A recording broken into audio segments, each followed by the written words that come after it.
বন্ধু, একটা কথা মনে রাখবেন, আপনার স্ত্রী শুধু আপনার কাছে এসেছে পোশাকের জন্য নয়, খাবারের জন্য নয়, টাকা পয়সার জন্য নয়। স্বামীর কাছে যেই খোরাক স্ত্রীর জন্য আছে, এবং স্ত্রীর জন্য স্বামীর কাছে যেই খোরাক, স্বামীর জন্য স্ত্রীর কাছে যেই খোরাক আছে, পৃথিবীর কোথাও সেই খোরাক নাই। এটা স্বামী স্ত্রীর জন্য অবর্ণনীয় এক নিয়ামত।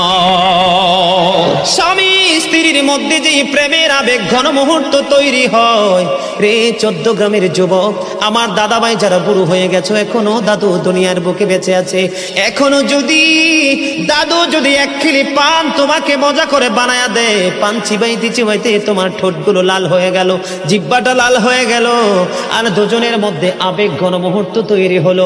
আমার নবী বলেছে, স্বামী স্ত্রী রোমান্টিক সময়টাতে যদি 1টা ঘন্টা যদি কাটাইতে পারে রে, তাহলে 1 বছরের নফল ইবাদতের সওয়াব দিয়ে দিবে।